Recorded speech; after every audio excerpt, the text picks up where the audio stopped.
All right, so my primary field is economics of water markets and water rights. That's not what I'm going to talk about today, but I did want to talk about, if you guys have any questions from yesterday, or 2 days ago. So take about a minute or so to think about two things, actually. I want you to think about what I'm going to talk about today, which is some economics of the class pass, AC transit, public transportation, congestion, some of those things in the city of Berkeley and on campus. Yeah, these are some detailed stuff about that. So that's primarily what we're talking about today. This is something I'm particularly interested in, and I have been for the past year or so. So we'll talk about that. But also, so right now, I'd like to ask the class, so I'll go through and gather questions from you about either what happened on Tuesday. So think about if anything was unclear on Tuesday, and I'll gather some questions about water marketing, and I might address those if I feel I'm up to it. And or if you have questions on this kind of stuff. Now, I'm not saying what I'm going to talk about specifically. I want you to think about things about public transportation that you've been curious about. Class pass, AC transit, whatever, BART.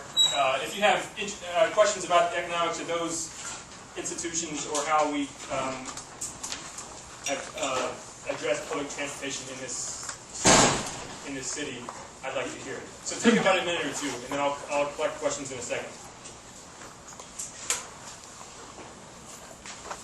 And I'll write them on the board. Don't be shy. Again, I like interruption and question just like David does.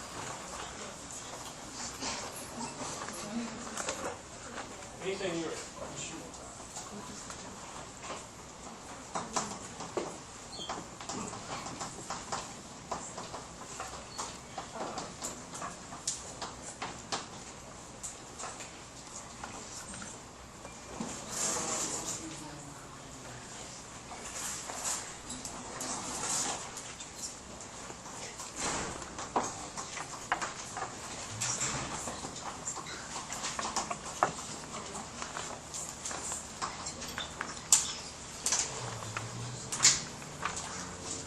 Anything left over from Tuesday? Go ahead. She mentioned something about the Metropolitan Water District in 2003, that they didn't buy water rights, but I guess it was just like exactly what happened. What happened in 2003? Yeah, because she was mentioning how they didn't buy permanent water rights, so the farmers weren't upset. Right? They didn't buy permanent water rights, so the farmers weren't upset? Yeah, because she was talking about that kind of like struggle. Okay, yeah, I can talk about that. Anything else from Tuesday? Someone's got to have something that was unclear. Did you find it interesting? Good. Because David was talking about it more, right? She was talking a lot about just districts and, water rights with like the government and stuff, but can you talk a little bit about like bottled water companies and they just take water and they don't really have rights to it?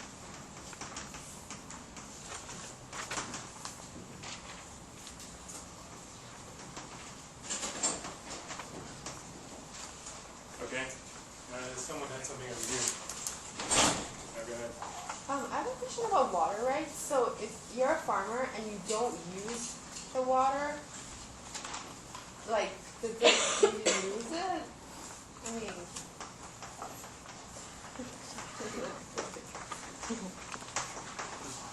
So, non-use of water. Okay.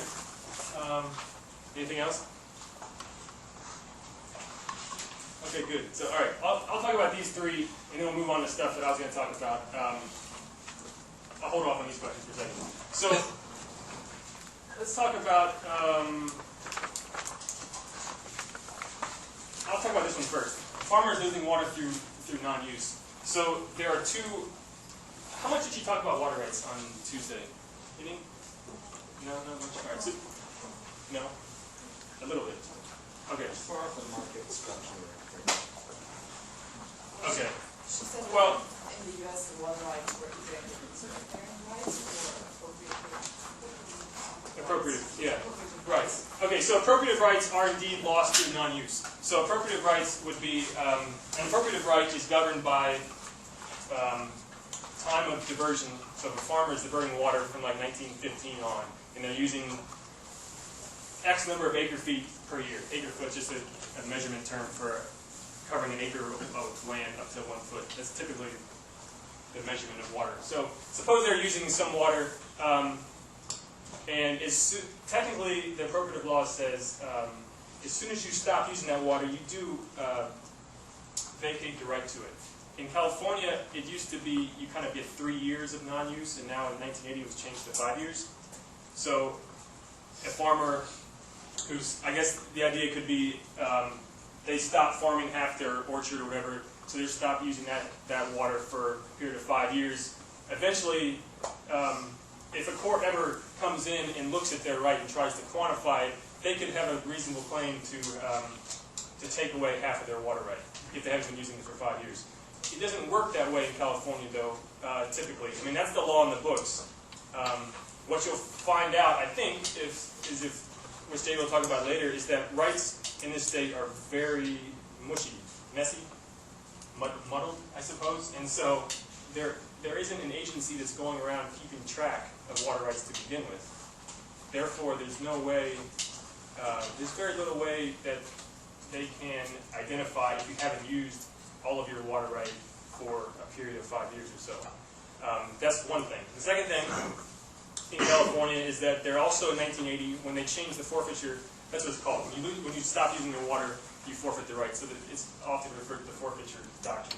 Anyway, if you forfeit your right, it was changed from 3 years to 5 years in 1980.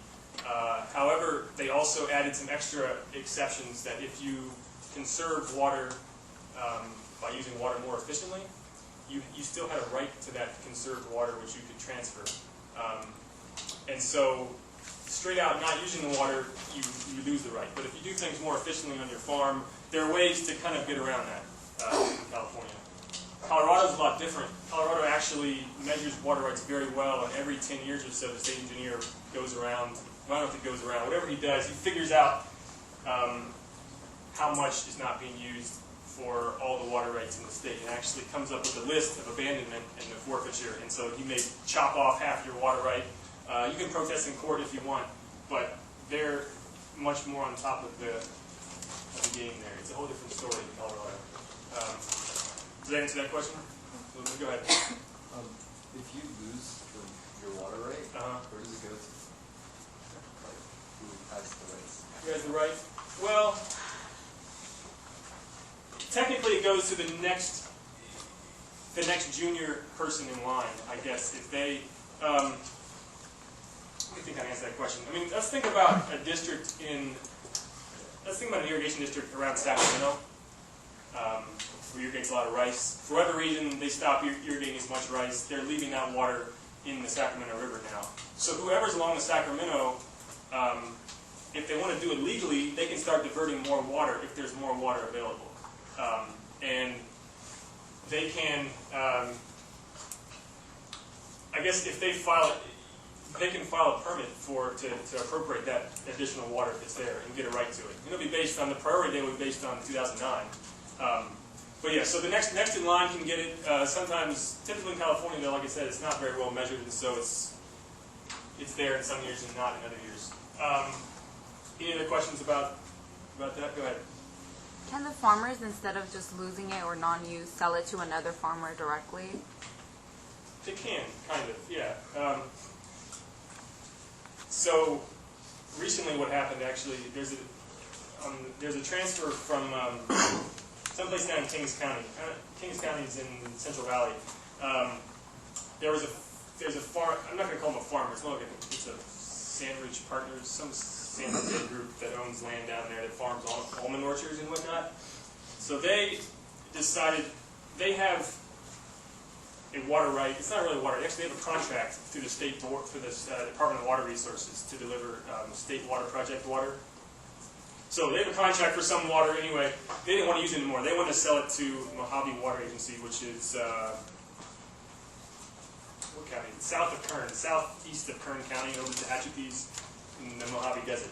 So they wanted to sell their contracted amount from them to this other agency. They're both state water project users, so they're both along the same aqueduct. So they would just leave the water in the aqueduct, it would flow down, and they sold it for, I want to say $5,000 an acre foot, which is quite a bit. So alternatively, so they're allowed to do that, and what they're doing instead, I think they're like chopping off half their acreage, and then they're also buying apparently a 22,000 acre farm nearby, which has some groundwater wells, which they're going to use instead for some of this, for their needs. So that's one option. Any other questions about? Go ahead. So how do they measure how much water is taken out of the river? I mean, is it? Physically, you mean? Yeah. There are meters. It's probably like an electricity meter or water meter at your house. There are ways to do it, but. Okay. So But typically for a lot of farms in California, like I said, the measurement's not spectacular. So typically if you fallow an acre of land, let's say so for the rice growers typically apply up north, I want to say about 8 to 9 acre feet per year. So that means over a course of a year, if you measured it all, you'd be dropping about this much water on the land the whole year. But only about maybe this much, 4 to 5 foot, is actually consumptively used. And so what that means is the rest of the other 5 acre foot flows back into the river. The 4 or 5 foot consumptively used is what the plant actually takes up and evaporates and is kind of lost from the system, goes back in the atmosphere or whatever. So the other 5 acre foot that flows off into the river, other people can use. So they'll make estimates for each crop on how much is consumptively used. And so if you fallow an acre of rice, you will get credit for maybe 4 acre feet of water that you would otherwise take out of the river, but now you're going to leave in so you can have sell it off based on that 4 acre foot. Anything else on that topic? Okay, go ahead. It's a dumb question, but do farmers, when they get water for their house, do they pay for that water in addition to like water they might use in their homes? Or So two different things. Water in the homes is, well, let me think. Like in the East Bay here in Berkeley, we pay for water through East Bay Municipal Utility District, which supplies all the water in East Bay, which gets its water from, it has an appropriative right, it built a dam on the McCollum River in the Sierras. So that's where the vast majority of the East Bay, Berkeley, Oakland, Richmond, anyway, gets its water from. So we all pay based on how much we use to the East Bay Municipal Utility District. You can also irrigate with that water too. It's pretty expensive to do so though, but a lot of people do water their lawns, etc. with that water. Many farmers though don't have pressurized, don't have treated water they're using the cheapest water straight out of the river. They'll pay a district, just like East Bay Mud, a district will build a dam and some canals to deliver that water to their field. They'll pay the district for that water, and then their drinking water will likely come from a different source. Either they might have, if they're out in a really rural area, they might have their own groundwater well, maybe for drinking water, or they'll get it from, perhaps a different source. Typically, it's, I'm not entirely sure, but I think I'd say normally it's 2 different sources. Usually, ag districts kind of specialize just in ag water, untreated, unpressurized, not on demand water. Whereas in most residential areas, you turn the tap on, it's pressurized. You turn it on at 24 hours a day, it's there, and it's also treated, which makes the water much more expensive. That's why our water is not cheaper. Anything else? Okay, I'll talk about the second question. I'll talk about actually Metropolitan Water District. So Metropolitan Water District is the massive wholesaler down south in LA. It covers, I think it has 20-something member agencies. David knows all about this because he wrote a dissertation on Metropolitan and how they're dysfunctional. And at least dysfunctional from a libertarian economics point of view. But so they give water to LA, Orange, anything, a bunch of folks, San Diego, everybody down there. They were looking for more water in 2003, so they went up north to Sacramento, and they offered a couple irrigation districts a lot of money to buy their water. And so what happened is these districts would set up, I believe what they set up is some sort of sign-up sheet. And so like they'd say, Metropolitan would say like, I want 10,000 acre feet from this district. And so the district would have a sign-up sheet, and individual farmers could sign up and say, I'm willing to fallow like 10 acres of my land, free up some water. Other farmers would do the same kind of thing, and if they get to, they hopefully get all the water that Metropolitan wanted, and then the district would take a chunk of that price, and then the farmers would get the majority of the money. And that's how, and then the water would flow in the Sacramento River, and then they pump out more into the LA aqueduct, or into the State Water Project aqueduct. But the question was about water rights, right? Who asked the question? The question was about how do you do it if you don't have the water? No, well, because she was just mentioning how with water markets are kind of tough to set up, but because the cities like LA and San Diego have like junior water rights, so they don't actually own like permanent water right. But so she was saying that was kind of a barrier to creating a water market because a lot of farmers don't want to give up their permanent water rights because then that means their community of agriculture would have like hardship. Right. So, but she was saying with this was kind of a unique kind of phenomenon where the Metropolitan Water District bought some water from these farmers, but they didn't sell their permanent water rights. So she was saying it was kind of the like first sort of, I don't know, primitive is the right word, but water market kind of. They optioned it. They option optioned contract. Maybe these were some of the first option contracts. Yeah. So that basically means that Metropolitan, I think I want to say in the wintertime, before they had an idea of what the rains were going to be, they set up an option agreement with these growers and said, look, if it's dry, we'll pay you $10 an hour per acre foot. And if it's dry, and we exercise our option, we'll pay you an additional $240 an acre foot for every acre foot you deliver to us. And so, yeah, the farmers then fallowed for a year or so, and that's perfectly legal under California law. They don't have to. They have the rights to the water. The farmers have the rights to the water. Metropolitan is just leasing that water for 1 year. And Metropolitan does have senior rights, though, to a lot of water, though. They don't have as much as they'd like, but they do have water, at least LA. LA has water rights dating back to 1910 or so in the Owens Valley, and they also have a bunch of local water rights. And that's happened a few more times recently, too. San Diego this year had an option agreement with some districts around Butte County where they paid, I think it was like, yeah, they paid them $10 in like the fall and said, look, if it's dry and we want the water, we're going to pay you $250 more if you agree to this. And so they did that, and they bought, I think, 10,000 acre feet. And so those, it ended up costing, what's amazing though is San Diego paid $250 per acre foot for, if I remember these figures correctly, I think it was like $240 was the, it was like a $10 option price, and $240 was the, I don't know, price per acre foot.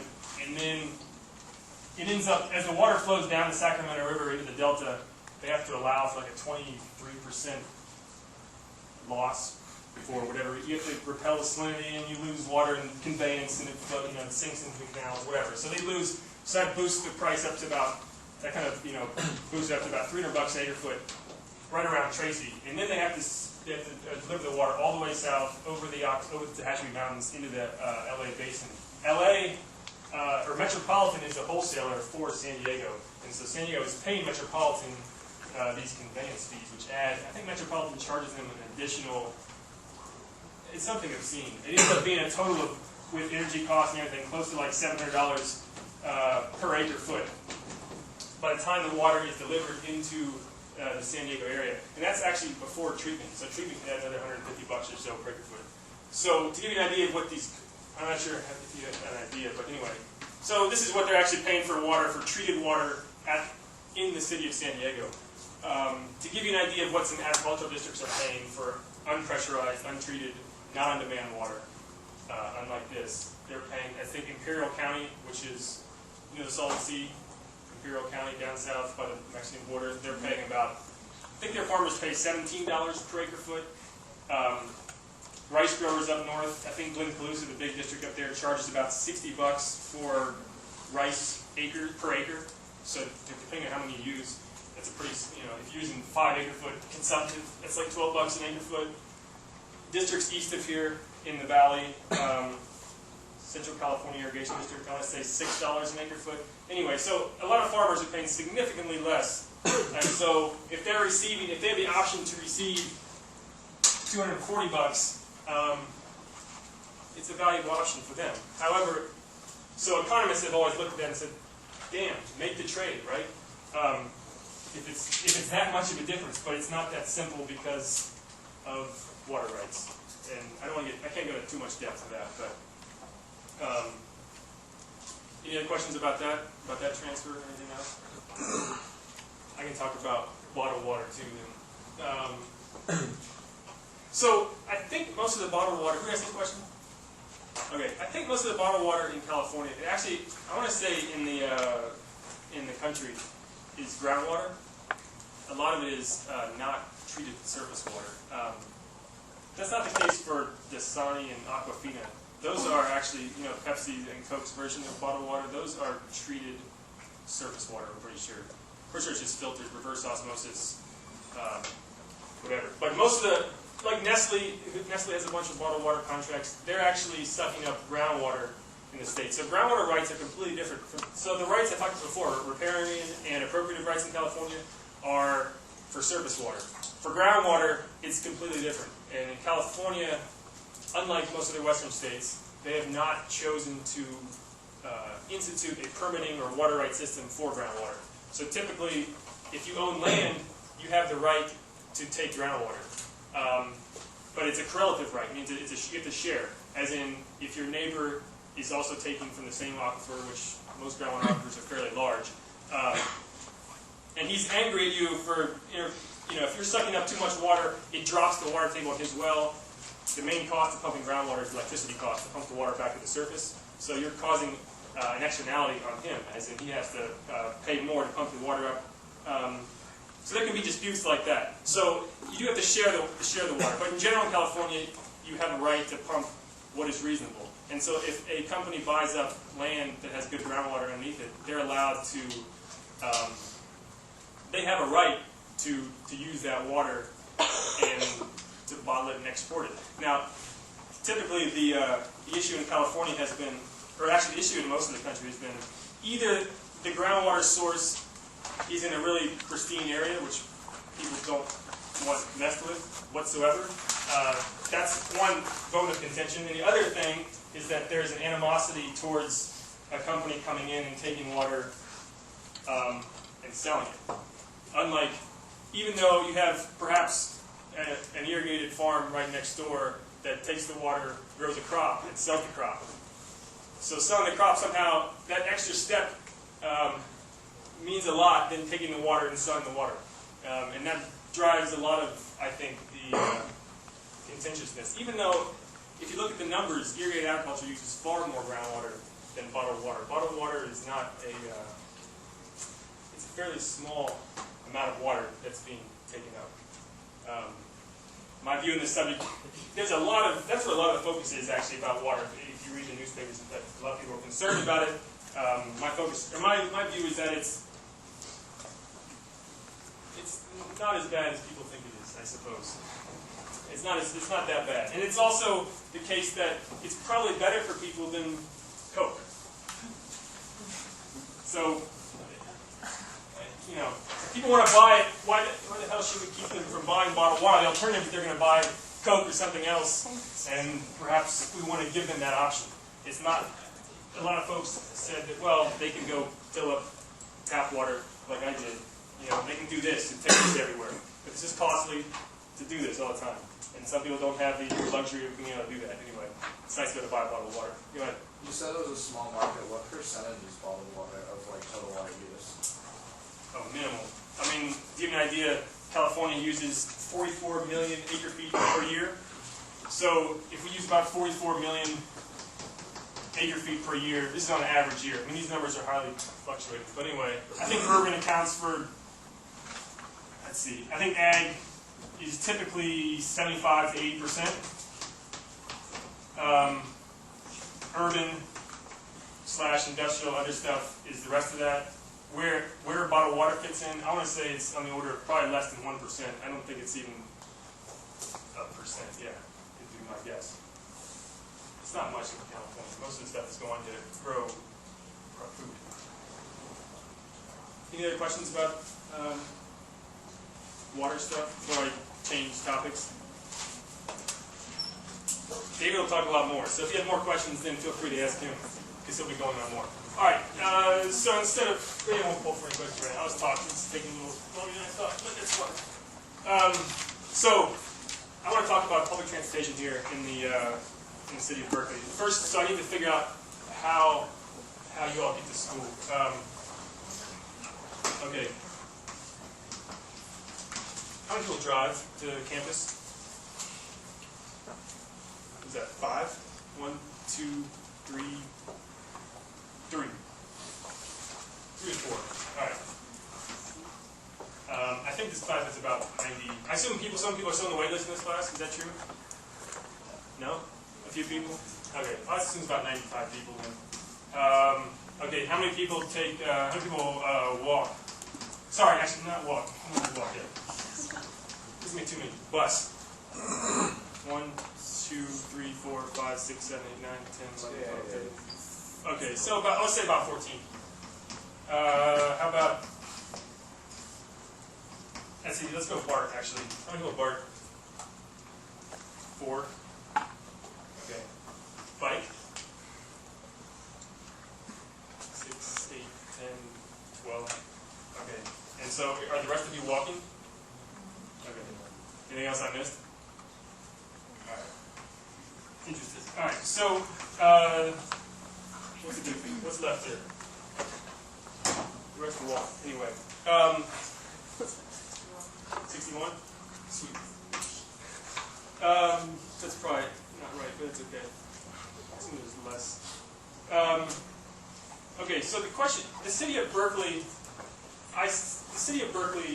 back in 1999, along with the university, wanted to fix 2 problems. They wanted to fix / address 2 problems. One was what they thought was too much congestion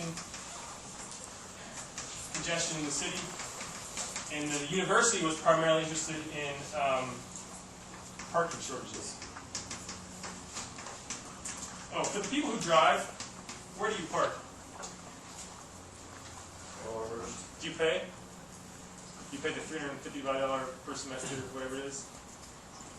Everybody else? Who else drove? Same thing? Okay. So they wanted to fix these 2 things. So I want you to take a couple minutes yourself right now and write down what you think would be the best ways for the city / university to address congestion, as well as what the university can do to address parking shortages on campus. So take a few minutes to write some ideas down, and then we'll talk about what they did and alternatives for these things.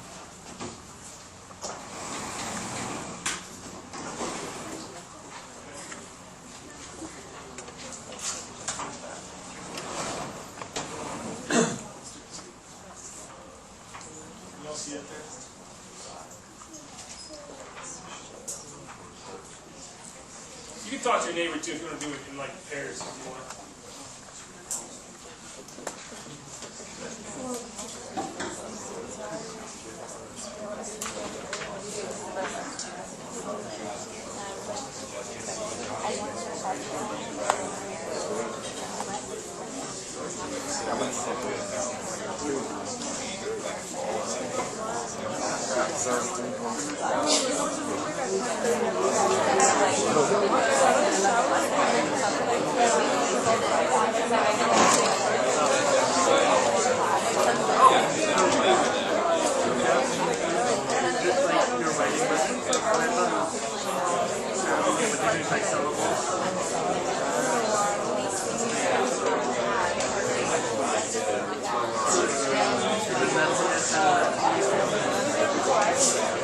So this is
Alright, let's consolidate and elaborate on these. So, who would like to offer some suggestions for reducing parking shortages? Go ahead. You increase the prices of parking spaces. Okay, which part? UC or? Okay, so increase price. Yeah, increase price of parking spaces. Anything else? Go ahead. I don't know if they were to do this, but reduce the cost of a parking pass to encourage carpooling. Like if you sign up multiple people to carpool with So you. reduce the. There are two there's a carpool pass, right? Well, there is most I think so. So you're saying reduce the price of the carpool pass? Mm-hmm. Okay. I'm not sure exactly how the carpool pass works. I think you have to have a couple people get involved and they drive to school and I don't know. But if you don't have people, you can still use it because you pay 10%, I don't know, something like that. Go ahead. Like offer like free busing services and stuff.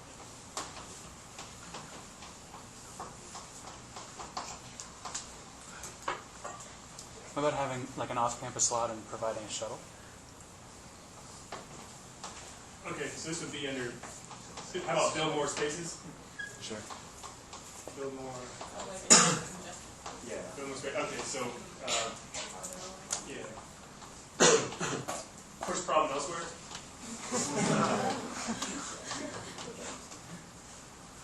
Right. This is tremendously important for economics. It's the price you think is right, so you push the stuff where it can be most takeable, I guess. So like New York City doesn't want to. Land's expensive. Don't want to like dump landfill garbage around New York. So you can truck it somewhere else. Who else can take it? The basic idea here. Go ahead. You could have a two pricing system, so you make the small parking spaces for small cars and the bigger ones for truck, and you charge different prices so people are encouraged to drive smaller cars and have a bigger space.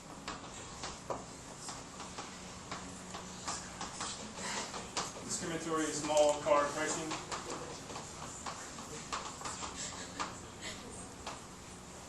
Anything else? Go ahead.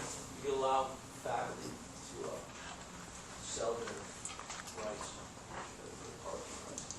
But faculty don't necessarily. I don't think faculty have rights, right? They have to pay. They have Say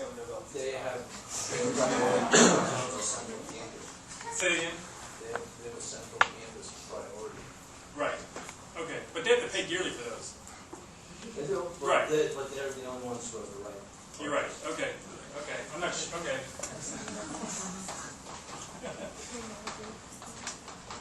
Do you want to park in the central campus? Yeah.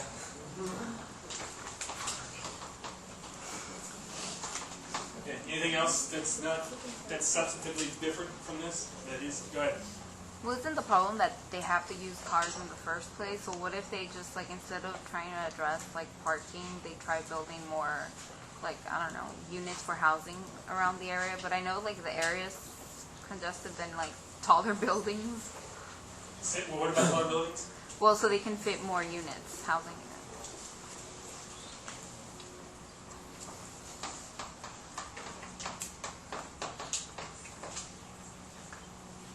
Well, I was just, if we're gonna allow people to sell permits, they could do like a citywide auction for permits and you could bid on them, and then if there's none left, you just don't get to park in the city. So then that would increase revenues for the city too. Yeah, so actually encourage the university and the city to collaborate on parking, which is what they don't now. So I'll put UC/Berkeley collaboration. Okay, these are all things. Let's see. Let's go over here then. What do they do? What about congestion ideas? Go ahead. Like maybe making more bike lanes. Like people tend to try to bike. Yeah, facilitate bikes. So bike lanes. Okay. Go ahead. Can you provide subsidies for people who buy bikes? Like,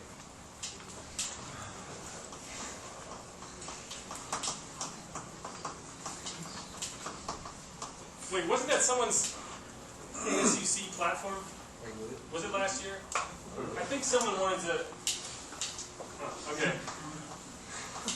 Didn't they have a, I think that was around. Maybe that was in the city of Berkeley, but I don't remember now. wasn't there like a free bike program where you could just like leave a bike somewhere and then somebody else could pick it up? And,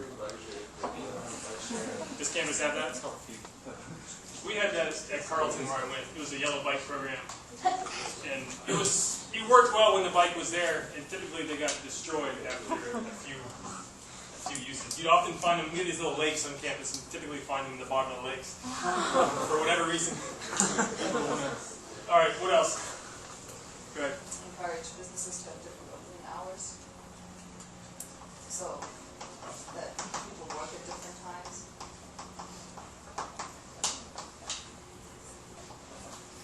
So what do you mean by encourage?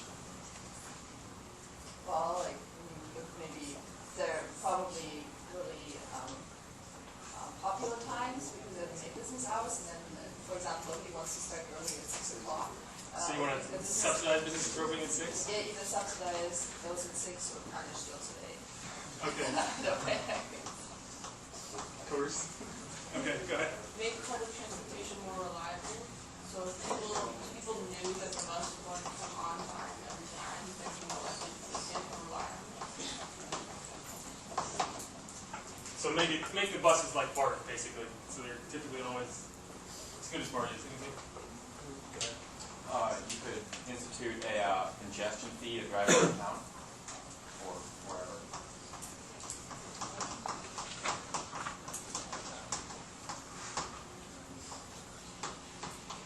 To drive in peak times or whatever.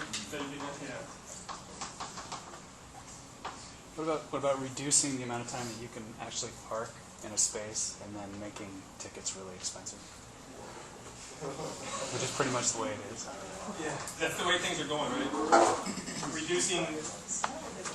So this is basically increased cost of driving, or parking. I guess actually, you would say. So there's a tremendous cost of parking. Yeah, you're missing your meter and having the city stick you with a $50 fine.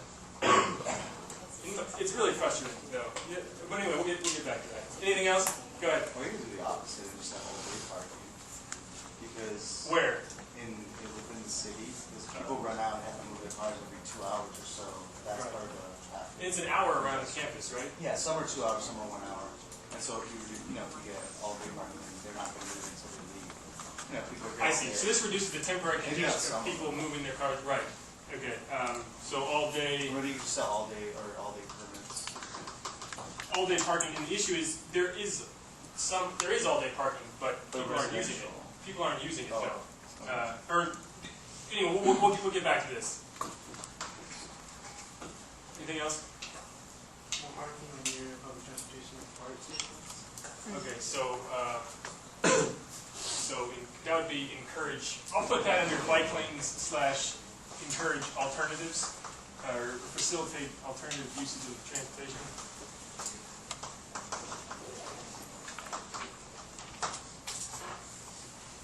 One more. All right. Design the streets to reroute people out of the areas and like the in the cross sections, like calm traffic. Traffic calming circles. Yeah. They're actually going to put, the Gilman I-80 interchange? You know that interchange? Yeah, it's horrible. It's where you have, I think it's an 8-way. You have I-80 getting off here, and getting on here, and the I-80's here, and then also entering here, and then and there's also a street coming on here, and a street here, the street here, the street here, and then you also have this street that's going back this way. This is Gilman, and there's stop signs. That's about it. And so the reason I finally realized why, I read in the article, like why they haven't Berkeley puts a traffic light everywhere that's possible, it seems. And so they haven't stuck one here because they claim that they put a traffic light here, it would back up cars onto westbound I-80 too much. Something like that was their claim. And so their goal now, apparently, is to put in 2 traffic circles at each place eventually. That's what they're shooting for. But, so that would be existing price.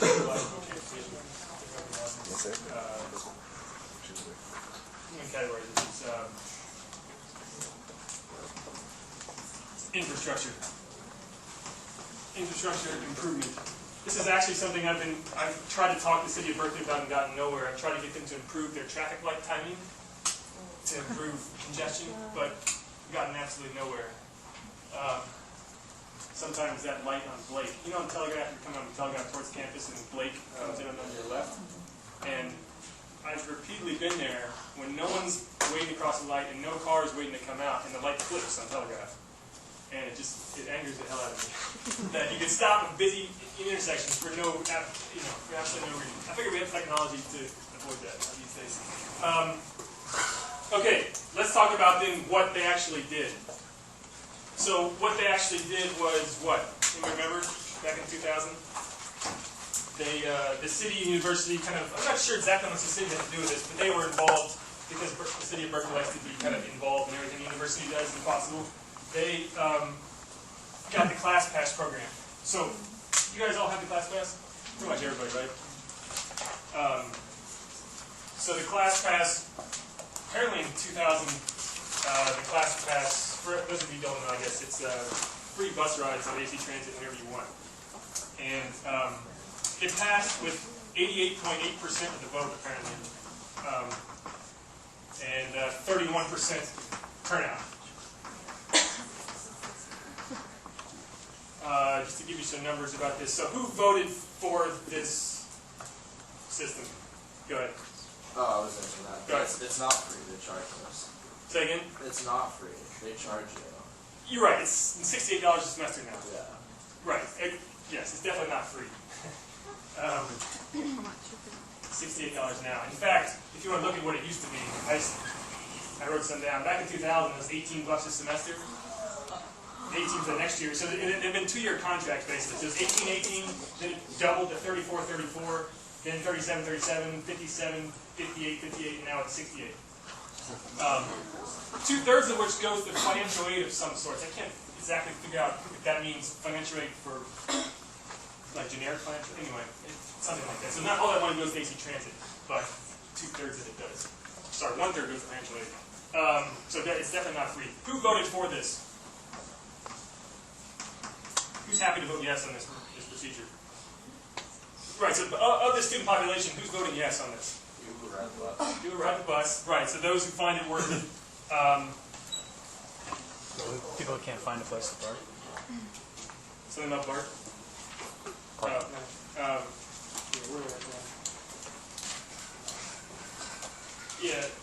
Basically those who wanted, I mean the people who are voting yes in my mind are those who wanted to pass subsidized by their friends.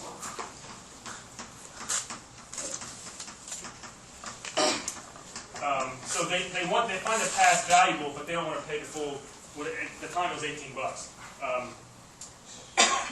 They don't feel like, or actually no, at the time it was $60. Sorry, AC Transit the year before offered a pass for $60, which 1,800 students actually purchased. So that gives you an idea of what they thought it was worth. So I guess 1999 is a pilot program. A pilot program in the year before, I guess 1,800 students purchased a $60 pass. And I guess that wasn't good enough, and so they had to give it to everyone. Other people who probably voted for it are probably those who aren't paying tuition directly. So those who perhaps their parents pay tuition. I don't know. Scholarships, yeah, something that is easy. And the other 60% didn't vote, either don't care or just didn't feel like coming out. And then it's been voted for. I guess it's been reauthorized every time, but now it's up to $68 per semester, which is fairly. It's a fair bit of money. Go ahead. Would AC Transit offer a pass to the whole system? How much would that? Yeah, the normal pass right now is a monthly pass, and their monthly passes are. Well, the fact is, yeah, the monthly pass is maybe, I want to say like $50 a month, something like that. And the faculty pass they offer, like the Bear Pass, is, I want to say that's like $444 a year, something like that. But that's also subsidized a little bit too, though. So the normal monthly pass, which is unsubsidized in that, as unsubsidized as public transportation is, it's like, yeah, $50 a month. So they claim that, I guess in 2003, there were, I think almost every student picked up the pass. I want to say they claim there are about 150 trips per year per student from the class pass. And this is, it's about like, they say about 27,000 out of 30,000 students. I guess there are about 30,000 of us picked it up. Okay, now the question is, how does this program actually address these two things, or why wouldn't it address it? And so, who uses the class pass to get to? Who uses the class pass here? Does 5 times a week sound reasonable? That's about this. This is 150 times a year, about 5 times a week. Is that reasonable to those who use it? Probably No. Yeah, about 10. 10? Well, here and back 5 days a week. So you do it all the time? Yeah. What would you do if you didn't have the class pass? Have to pay for the bus. So you pay for the bus. I wouldn't park here. Right. Okay. So you're the kind of student that, yeah, the behavior doesn't change. You take the bus no matter what. And now the rest of us help pay for you. I want to say one more thing, just because I find it interesting. So this was the increase in AC Transit fees over the year, from $18 in 2000. Other thing, because I was on the same webpage, looking health insurance fee, by the way, for undergrads. Back in '94, it was about $195. And it's been about $200 up until about the year 2000. And then it shot up to like $230, $250, $400. Now it's $698, is that true? Per semester? Yes. And for grad students like me, it's like $850, whatever it is. Anyway, so they both have shot up quite a bit. They actually kind of tracked themselves pretty well recently. What's interesting though is what's happened here. That's this whole separate topic, but all right. What am I talking about next? So let's talk about how much the class pass actually affected these things that we were trying to do. First of all, if you're going to reduce, they didn't address the price of parking at all. So they could have done this, of course. This probably would have done something. What do you think the reasons are they didn't address this? They didn't bother to go that route, jack up parking. It's probably, yeah. Hurt local businesses. Yeah, it's a combination of those things, I think. And I think especially university, actually this is mainly I should say mainly UC parking. But it would already cost, I think that parking pass is $355 an hour, right? Something like that? I think they lowered it. To $292? 8%. Okay. I was looking on the site, there was a Okay, so it's approximately $300. $298. Okay. And it's been that way for a while, I think, as far as I can tell. I think it's been that way for a while. So they haven't chosen to really touch this subject. Probably because, yes, it'd probably be fairly unpopular. What's the other reason? Think about elasticity of the folks who are parking on campus and their decision making. Go ahead. I mean, I think if you can afford a car and a $300 parking pass, then you're not going to worry about $50 more or less. Just look at it. Right. Would you agree with that? Yeah, up to a certain point. To a certain point. Where do you live? It's in the last Marin. Yeah. Right. So if you live in Marin, there's not much, you don't have an option. Okay. Who else drove? Where do you live? Vacaville. Yeah. So are your options, is there a public bus you can take that comes down to 80? I didn't look into it that much. You just figured, okay. Okay, so that's an important thing. First of all, so if their goal is to reduce parking shortages, it's a fairly inelastic demand for parking because you have people that don't have many choices. The alternative choices are to basically take a series of buses that would connect up with Richmond, probably, right? Which would take you about 3 hours. I live right by the, I live 5 minutes away from the very terminal, so I can take it very short. But I don't, You like Bart? I don't do subterranean. Really?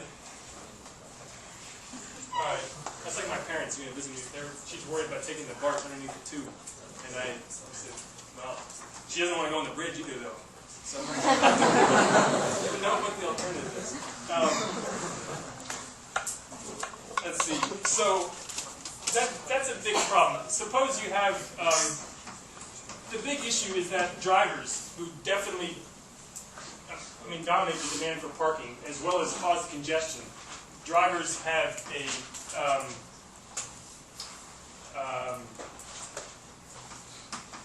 they're not really motivated by free bus passes that can take them from Oakland to city. Other way to say that is their demand they do is fairly inelastic. So go ahead.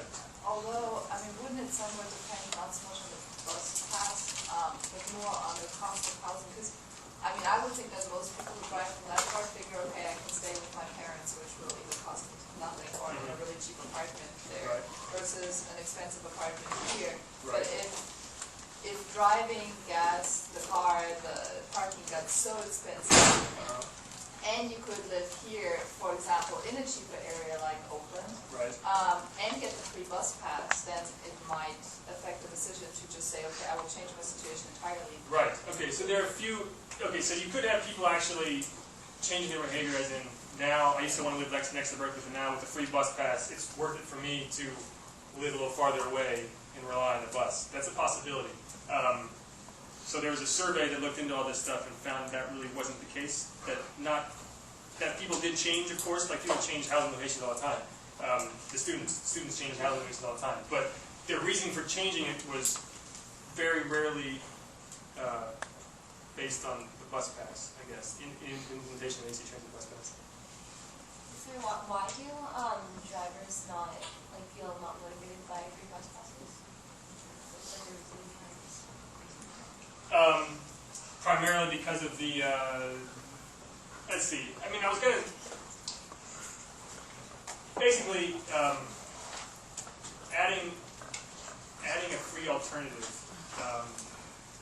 that can take them from, let's say, Oakland or Richmond to the city of Berkeley, which is now free, which was previously at $2 or whatever it is, whatever the fare was. That doesn't make them better off at all because it costs them too much in time to get to campus. If they're, in order to take advantage of that, he's coming from Marin, he's going to have to do something else. It's just to be able to use the AC Transit bus pass in the first place.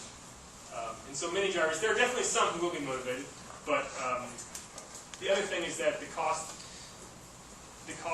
of the actual driving, which is, the variable cost of driving. So this would be the cost of gas, that kind of thing.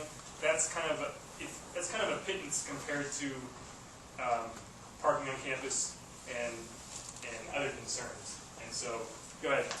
I was just going to say, my parents live in Marin, and I have a car there. And my apartment has free parking, but I didn't decide to bring the car over. Your apartment in Marin? My apartment here. Oh, here. So my car is at my parents' home in Marin, and I was going to bring my car, but because of the free bus, I didn't bring it. It just seemed like I can sell the parking place. Oh, so that seemed like that's a better. Important difference. It seemed like a better thing. Interesting. Where do you live? In Berkeley? Yeah, I live on Blake and Dana. How much do you sell your parking space for? It's $35 a month.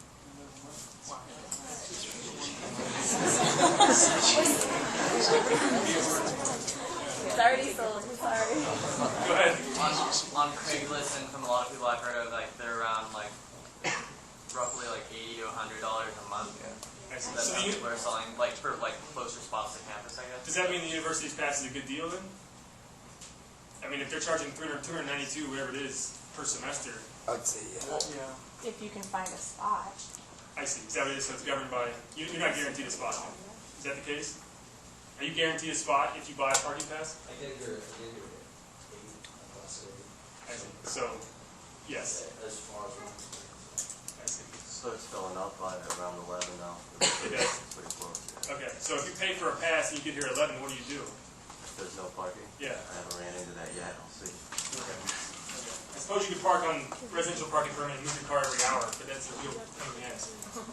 Especially because they're very restrictive. They're little parking enforcement vehicles.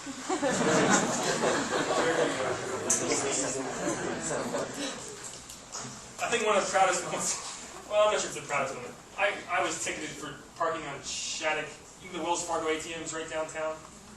There's a red curb right there, and I parked there for some idiotic reason anyway, just to go to the ATM and back, and they got me within 2 minutes. And I didn't realize at the time, but it's a $250 parking fine. And I looked at the ticket and I thought, $50 or whatever. But I looked at it and it said $250, and it just kind of floored me.